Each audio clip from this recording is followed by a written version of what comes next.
My name is Ibrahim Traore. I'm the president of Burkina Faso. And 3 months ago I said something to black Americans that I thought was obvious. But the reaction showed me it wasn't obvious at all. It was something they'd been waiting their entire lives to hear. I said 5 words that made a 43-year-old man cry in a grocery store parking lot. 5 words that made a 29-year-old woman pull over on the highway because she couldn't see through her tears. 5 words that a 67-year-old grandmother played on repeat 47 times in one night. The 5 words were, "You were stolen, not lost." That's it. 5 words. But those 5 words hit black Americans differently than anything they'd heard before. And today I'm going to tell you exactly why. Not from a motivational speaker, not from a civil rights leader, not from an American politician, from an African, from someone who looks like them but wasn't shaped by America, from someone who sees them not as African Americans but as Africans who happen to live in America. And that difference, that tiny shift in perspective hit them so hard that thousands of people told me, nobody has ever said it like that before.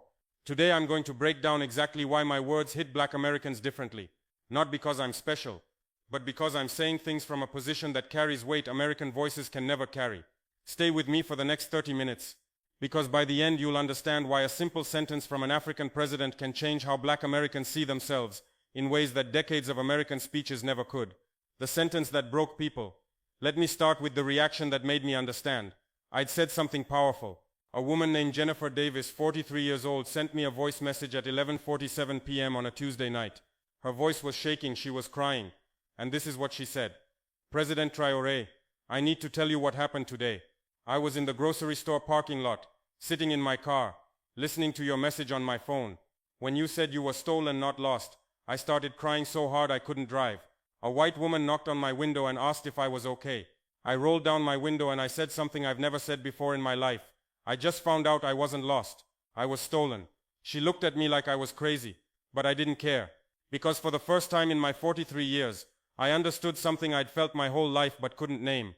I've spent my entire life feeling like something was missing, like I was trying to find a home I'd lost, like I was incomplete and didn't know why. Every black American feels this. We grow up feeling disconnected from our history, from our names, from our languages, from our land. And America tells us it's because we lost those things, that slavery severed the connection, and we just have to accept that loss. But you said something different. You said we were stolen, not that we lost something. That something was taken from us. And that one word changed everything. Because if I lost something, that's on me. But if something was stolen from me, that's on the thief. And I can get stolen things back. That voice message was 11 minutes long. She cried through most of it. And when I listened to it, I realized I'd said something that touched a wound I didn't even know existed. Because I'm African. I've never felt lost. I've never questioned where I belong. So when I looked at black Americans, it was obvious to me. You're not lost people trying to find yourselves. You're stolen people who've been away from home. But nobody had ever said it to them like that before. Why it hit different? You're not the victim of your story. Here's the first reason my words hit black Americans differently. For 400 years, every narrative about slavery positioned black Americans as victims of loss. You lost your freedom.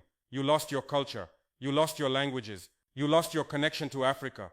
And that loss narrative puts the burden on you. Lost things are your responsibility to find. Lost connections are your fault for not maintaining. Lost identities are your problem to reconstruct. But I didn't say you lost anything. I said something was stolen from you, and that completely changes the story. When something is stolen, you're not the one who lost it. You're the one it was taken from. The burden isn't on you to find it. The burden is on the thief to return it. Let me read you what Marcus Johnson, 34, wrote to me. "I grew up being told that slavery made black people lose our culture, as if our ancestors were careless and misplaced 5,000 years of civilization, as if we forgot our languages and traditions through neglect. But you said we were stolen. And suddenly I realized my ancestors didn't lose their languages. White people forbade them from speaking those languages and beat them when they tried. My ancestors didn't lose their religions. White people forced Christianity on them and called their spiritual practices demonic. My ancestors didn't lose their connection to Africa. White people literally kidnapped them and made it illegal to return. Nothing was lost. Everything was stolen. And realizing that changed how I see myself. I'm not the descendant of people who lost something. I'm the descendant of people who had everything taken from them and still survived. That's not a story of loss. That's a story of theft and survival. And that story makes me angry in a way that feels like power instead of pain. See what happened there? The same history, the same facts, but a different word, stolen instead of lost. completely changed how he understood his identity. And that's why my words hit differently, because I'm African. And from my perspective, it's obvious. You didn't lose anything. We both know what happened. Theft, kidnapping, forced removal. But nobody in America was saying it that clearly, because saying it that clearly puts blame where it belongs. And that makes certain people very uncomfortable. Why it hit different? I'm not asking you to fit in. Here's the second reason my words hit black Americans differently. Every message you've heard in America from every president, every politician, every civil rights leader has been about inclusion, about fitting in, about proving you deserve to be treated equally, about being accepted into American society. Even the most powerful black American voices are ultimately asking white America to include you, to see you, to treat you fairly. But I'm not American, so I'm not asking America to include you in anything. I'm telling you that you're already included in Africa. You don't need to prove you belong. You don't need to earn acceptance. You don't need to be good enough, smart enough, non-threatening enough. You just belong, because you're African. Let me show you why this hit different. Patricia Williams, 52, wrote me this. Every black leader in America tells us to overcome, to rise above, to be twice as good. Even our most powerful voices are essentially saying, work harder to deserve what white people get automatically. But you didn't tell me to be better. You didn't tell me to prove anything. You just said you're African, you belong in Africa. Come home. And something in me broke, or healed. I'm still not sure which. Because I've spent 52 years trying to earn belonging in America. 52 years proving I'm smart enough, educated enough, articulate enough, non-threatening enough. And you just gave me belonging without conditions, without requirements, without having to earn it. You're not asking me to fit into your country. You're telling me I already fit, because I'm African, and Africa is mine. That's why your words hit different, because you're not asking me to be included. You're reminding me I was never excluded. I was taken away, but I was never unwelcome to return. This is why it matters that I'm African, not American. American leaders, even black American leaders, are negotiating for your inclusion in America. They're asking America to accept you. But I'm not negotiating with America. I'm not asking anyone to accept you. I'm telling you that you're already accepted in the place your ancestors came from. And nobody needs to give you permission for that. That's not something an American president can ever say to you. But an African president can. And that's why it hits different. Why it hit different. I see you as African, period. Here's the third reason my words hit black Americans differently. America sees you as African American, hyphenated, split, partially one thing, partially another. Your identity is presented as a compromise. You're sort of African, sort of American, fully neither. But I don't see you that way, because I'm African. When I look at you, I don't see African American. I see African who was forcibly relocated, but never stopped being African. Your skin is African. Your hair is African. Your features are African. Your ancestors were African. Your DNA is African.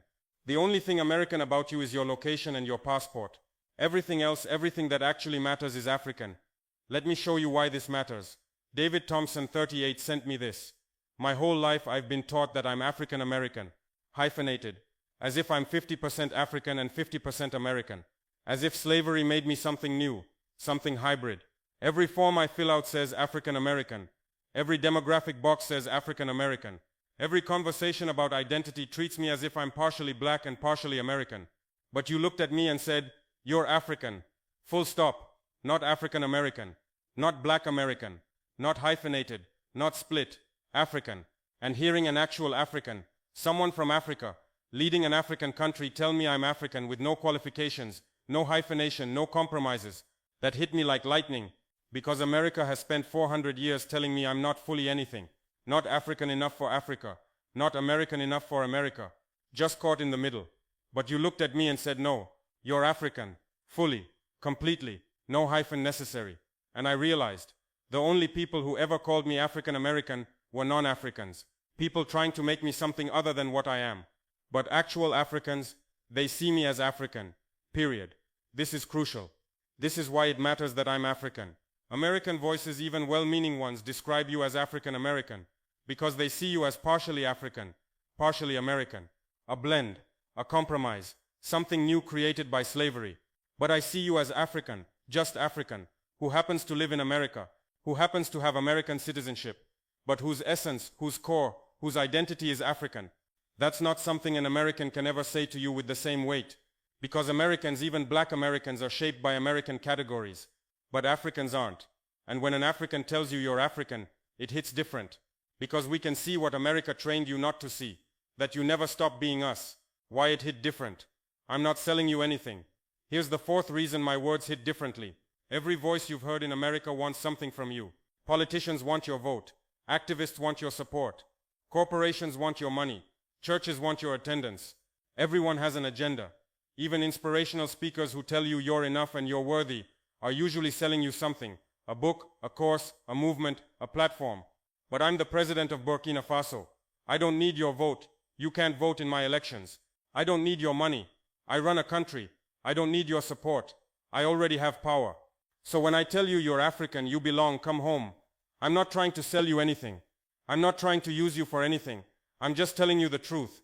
And that truth lands differently when it comes from someone who has nothing to gain from it. Keisha Rodriguez, 29, explained it like this. Every black American leader who tells me I'm powerful, I'm worthy, I'm enough, they're asking for something. Follow my movement.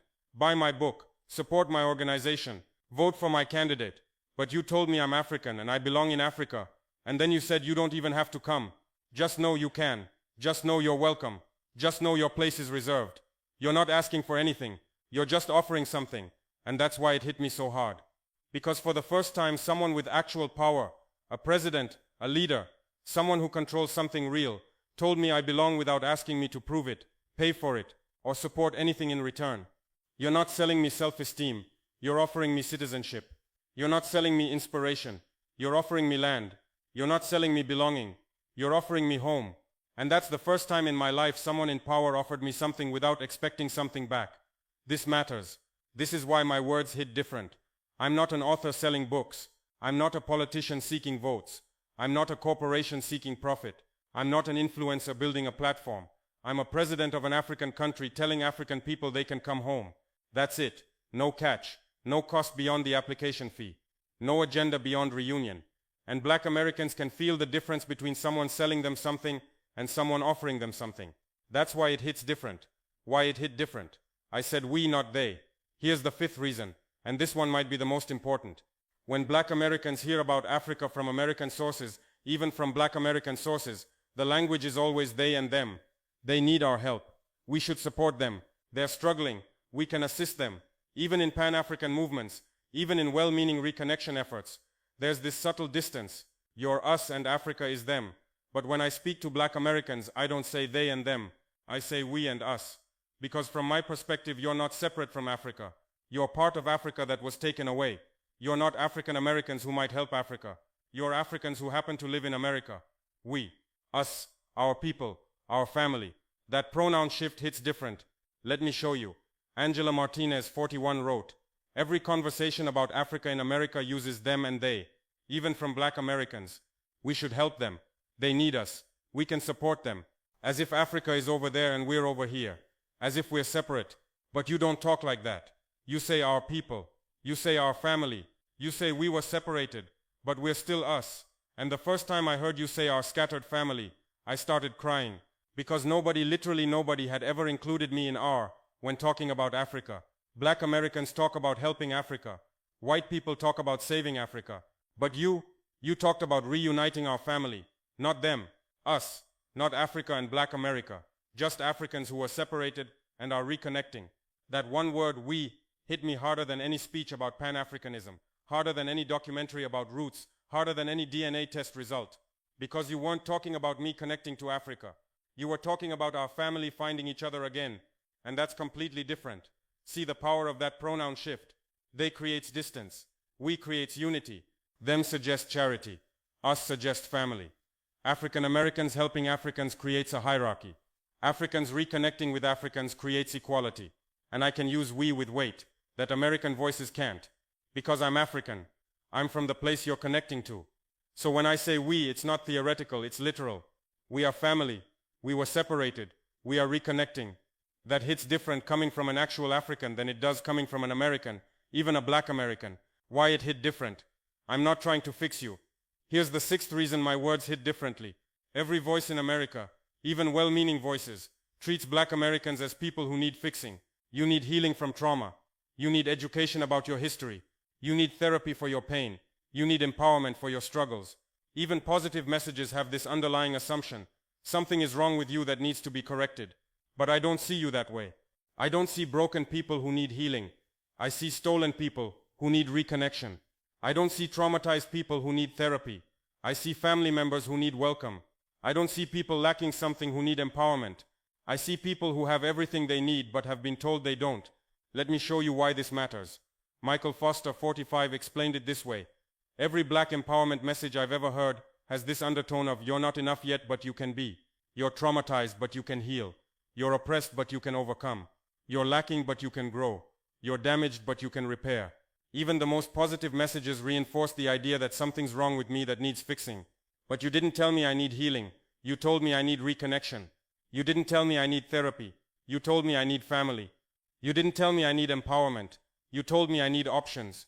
You didn't treat me like a broken person who needs fixing. You treated me like a displaced person who needs welcoming home. And that's why your words hit different. Because for the first time, someone wasn't trying to fix me. Someone was just trying to reconnect with me. This is profound. American narratives, even supportive ones, are about fixing black Americans, fixing your trauma, fixing your oppression, fixing your inequality. But I'm not trying to fix you, because I don't think you're broken. I think you were stolen. And stolen things don't need fixing. They need returning. That perspective, seeing you as displaced rather than damaged, hits different, because it changes the entire framework of how you see yourself. Why it hit different? I speak from power, not aspiration. Here's the seventh and final reason my words hit differently. When black Americans speak about African reconnection, they're speaking from a position of aspiration. They hope for connection. They wish for unity. They dream of Pan-African solidarity. But I'm not speaking from aspiration. I'm speaking from power. I'm not hoping Africa will welcome you. I control policy in Burkina Faso, and I'm making citizenship available. I'm not wishing for reconnection. I've created a 14-nation framework that makes it legal. I'm not dreaming of Pan-African unity. I'm implementing systems that make it practical. Hope is beautiful. Dreams are inspiring. But power makes things real. And when someone with actual power tells you something is possible, it hits different than when someone without power tells you to hope it happens someday. Let me show you. Sandra Williams, 53, wrote, I've been to Pan-African conferences for 20 years. I've heard speeches about reconnection. I've read books about diaspora unity. I've watched documentaries about returning to roots. And it was all beautiful, inspiring, hopeful. But it was always aspirational. One day we'll reconnect. Someday we'll reunite. Eventually we'll build bridges. Someday. Eventually, one day. But you're not talking about someday. You're saying March 1st. You're not talking about eventually. You're saying 90 days. You're not talking about one day. You're saying apply now. You're not hoping for reconnection. You're implementing citizenship. You're not dreaming of Pan-African unity. You're creating legal frameworks. You're not wishing for diaspora return. You're processing applications. And that's why your words hit different. Because you're not a dreamer talking about possibilities. You're a president making possibilities real. Hope is nice, but power is better. And you have power to actually do what others only talk about. This is crucial. For decades, Pan-Africanism has been a philosophy, an aspiration, a dream. But I'm not a philosopher. I'm a president. And presidents don't just dream. We implement. So when I talk about reconnection, I'm not talking about a concept. I'm talking about citizenship applications. I'm talking about legal status. I'm talking about passport stamps. And that concrete implementation, that power to make dreams real, hits different than philosophical conversations about unity. The pattern in why it hits different. So let me summarize why my words hit black Americans differently. I said stolen, not lost. You're not responsible for finding what was taken. I'm not asking you to fit in. You already belong. You don't need to earn it. I see you as African, period. No hyphen, no split, no compromise. I'm not selling you anything. No book, no vote, no agenda. I said we, not they. You're part of us, not separate from us. I'm not trying to fix you. You're not broken. You're displaced. I speak from power, not hope or dreams, actual implementation. Single one of these reasons comes down to one thing. I'm African, speaking to Africans from a position of power, with no agenda except reconnection. And that combination, African speaker, African audience, real power, genuine invitation, is something black Americans have never experienced before. That's why it hits different. What this means for you. So now I want to ask you something. If my words hit you differently, if you felt something when I said you were stolen, not lost, if you felt recognized when I called you African instead of African American, if you felt welcomed when I said we instead of they, what are you going to do with that feeling? Because feelings are powerful, but feelings without action fade. Thousands of people told me my words hit them differently. But only 14,847 applied for citizenship. That means thousands of people felt something but didn't act on it. Don't let that be you. If my words hit you differently, it's because they're true. And if they're true, they deserve action, not just feelings. The invitation stands. My words hit Black Americans differently because I'm saying something true that American voices can't say with the same weight. You're not African American. You're African. You weren't lost, you were stolen. You don't need to earn belonging. You already belong. You're not them. You're us. You're not broken. You're displaced. And you're not someday going home. You're invited home now. That truth hits different because it comes from someone who has the power to make it real, not just say it's possible. The application is open. The framework is active. The invitation is genuine. The question is, will you let my words hit you differently enough that you actually act differently? To every Black American watching this, if my words hit you differently, it's not because I'm special. It's because I'm African, speaking truth that African voices carry differently than American voices, even Black American voices. You were stolen, not lost. 5 words. But they hit differently because they come from someone who sees you as family that was taken, not strangers who got lost. And family that was taken can come home. The door is open. The invitation is real. The welcome is genuine.